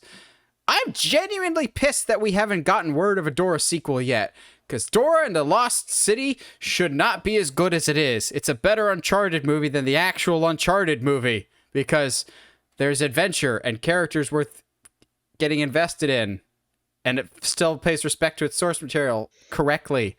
and people poop in the woods and have poop songs, which is kind of entertaining. I was very entertained by Dora, not for the poop related things, but Dora was way better than it had any right to be, and I'm still kind of mad that they haven't announced any sequel plans for it, because it did pretty well at the box office. It way over delivered. That being said, cool spinoff show, good idea. However, live action will always be more expensive than animation, so I can't imagine this show will be cheap. It's adult Dora. It's adult Dora crossing over with Carmen Sandiego. Stop. No. From what I understand, though, it's gonna be for I hate the word tweens, but so like a Disney Channel show. Yeah, basically. But this screams of how do I Diego say this? is a cage fighter. OG Nickelodeon, Slime Time Nickelodeon, trying to create actual content for kids and for teenagers. And I mean, this is Paramount. So who knows? Maybe they got some people involved to make legitimate content for kids. Dora shouldn't cross over with Carmen Sandiego. Dora should cross over with Legend of the Forbidden Temple. Hey, That's it. She should be the new host, or at least have Isabella Merced, who played Dora, be the host of, because that show did come back with more of an adult spin to it, and I think that's on Paramount. So do that. Paramount's just going, you have nostalgia. We're going to touch all of your nostalgia with everything. You have recent nostalgia, circa 2009. We're going to bring that back too. Do we have the money for it? Doesn't matter. As finally, we have Star Trek 4 coming. And I know some people are like, J.J. Abrams, Star Trek 4. I'm going, producing. He's not directing. But the fourth movie in that JJ timeline, the Kelvin timeline, is finally happening. I feel like it was about to go into production, or they were actively working on it right as the pandemic hit. And then the pandemic, where they were just like, all of our Star Trek movies have been really expensive, and we haven't really made our money back from them. Because I love all three of them. I know it's not the popular opinion, but Into Darkness is, I think, my favorite of the three. But I love all three of them. I think they're great, and they brought in a new eyes, the Star Trek franchise that so desperately needed it. But they were always so expensive, and very rarely ever made their money back because they were so expensive. So there was always talk of, well, if you make a fourth one, it's going to be tricky because all these actors are kind of big names now. Chris Pine would be expensive to bring back. Zoe Saldana would be super expensive to bring back. But the name that they always wanted to bring back, which would be the most expensive and most difficult to bring back, would be Kirk's father, Christopher Hemsworth. He would be way expensive to bring back. Honestly, it'd probably be cheaper to bring back William Shatner to the Star Trek universe than Hemsworth right now. But we are getting a fourth Star Trek with all the core cast that they can bring back for this. Obviously, rest in peace to Chekhov. It's going to be weird. I hope they just don't have Chekhov, period. Like, don't recast him, because Anton was so perfect for that. I hope they just don't have him in it. But the rest of the cast is set to return, as much as I have issues with Zachary Quinto's Spock. I love the rest of the cast, especially Carl Urban's Bones. Dude, he's the one I'm the most excited for. He's the most perfect casting of that whole group. I just love. We are not quiet on this show about how much we love Carl Urban, except in Doom. Gosh, he sucked in Doom. He's not the worst thing about Doom. But with that being said, Dr. Bones is one of my favorite characters he's ever done. Like, gosh dang, it's so cool to see this giant of a man, like, legitimately just care about human beings. But, like, I just there's so much to love about him. And I'm kind of with you on the Zachary Quinto. He's not my favorite person. The series has been interesting with bringing back old Spock. They can't do that anymore. Yeah. Quite literally. But having Chris Pine, having Chris Hemsworth back, maybe we don't know about Hemsworth yet. We don't know about Hemsworth yet. We don't know anything really, but like really, like everybody else seems to be on board with coming back. Everybody that can come back seems to be on board. I don't. Anton's going to be one of those issues, and I feel bad because he really is like did so well in the role, and the fan base in general has been so heartbroken about losing him that there is that weird balance that I think Black Panther's going to have to deal with as well. Obviously, of like you can't just kill him off screen, but you can't have him on screen either. So just don't have him on the mission. Yeah, but like also like just replacing him randomly feels weird too. But also sitting there being like, oh yeah, he's just not here today, kind of also feels a little weird. So like it's gonna definitely to be an interesting situation. I don't know how they're gonna deal with it. Recasting feels weird too, but I'm excited finally getting a number 4 for this series. I'm with you. I think Into Darkness is my favorite, especially if you're not a Star Trek fan and you have no idea the references and anything like that. Like it's a pretty good time. I think the third one is underrated, especially just for the callback to Beastie Boys. It's fantastic. Was it Star Trek Beyond? Beyond was also the first one that I believe Simon Pegg was involved with the script, and I'm really hoping that Pegg is back in some capacity to write this movie. I don't think he's the full-on designated writer for it. I think the writer for it is still why am I blanking on his name? I can't remember now, but I thought they had a designated writer, but maybe they don't. If nothing else, I hope Simon Pegg is involved assisting in the script because I really liked his direction that he took for Beyond. It felt the most Star Trek-ish. So yeah, Simon Pegg was involved with the script for Star Trek Beyond, so I don't know if he'll stick around for the Star Trek 4 script process, but I hope he at least still has some input in it because he's a Trekkie, and I love his Scotty. I love the whole cast, but Scotty and Bones are easily my favorite of the two like main characters. I'm just like, y'all just get the assignment here. It'd be interesting if imagine if Chris Pine gets like a knock on the head, like a pretty good solid one this time around, and so he has to talk in a very specific cadence. That just like to randomly give a nod to William Shatner. It'd be so fun. I would find that hilarious, but just because I'm sure Shatner wouldn't.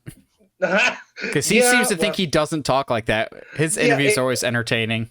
It's so weird too, because even like not that I watch these commercials, but even like in his like stupid insurance commercials that he does, like he still kind of even talks like that. It's so weird. Yeah. But yeah, I'm excited. Regardless, I love that JJ is still involved. He's not directing, unfortunately, but do you know who they got? They announced the director. Yeah, I don't know if he's still sticking with it though, because it's like Justin Hawley, something. Star Trek 4. # live Google. Star Trek 4 director. Oh, Matt Shankman. Who did WandaVision.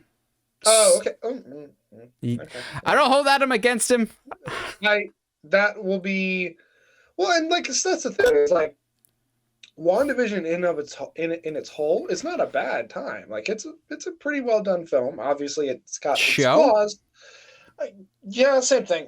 It's because there's no animals in it. Okay. Gosh dang. This is gonna come up, and I hate that it's a thing. Josh needs a shirt now. Josh needs a shirt that says, "I swear I'm not a furry." Oh no! No, we don't need to put that out in the world. That is not something that needs to be out in the world. That's not one of our 5 shirt designs that you can get on TeePublic. Yeah, hey, which are pretty great designs, and y'all should go check them out. We shills. But yeah, no, I'm down. Absolutely. It is, I think, on the list of stuff that is in this marketing. So this all the stuff that's dropped in this. It is Star Trek was definitely one of the ones that I was like, yes, okay, finally, thank goodness. Yeah. So, with all the bevy of stuff that came out this week, what stood out to you the most? Was it the regular news? Was it anything from the Paramount side? It was just a big old news dump this week. We know next week for the release of The Batman, all hail the Reeves. Which, fun fact, we watched Mask of the Phantasm for Batman homework, and there's a character in Mask of the Phantasm name with a last name of Reeves, and I'm going, oh, foreshadowing. So next week we'll have something Batman related. We don't know what it is yet, but we'll have something Batman related for The Batman, which we're super, super excited for. But what was some of the biggest news takeaways that you took away from this week? Let us know. We also like hearing from you guys. And as always, if you like what you hear and you want to hear more, subscribe to us on whatever audio platform you're listening to us on, whether it's iTunes, Spotify, Google Podcasts, YouTube. And if you haven't already, subscribe to us, on YouTube. Help us get to 700 subscribers. That's our goal for the end of the year, so help us get there. And as always, stay sharp, movie guys and gals.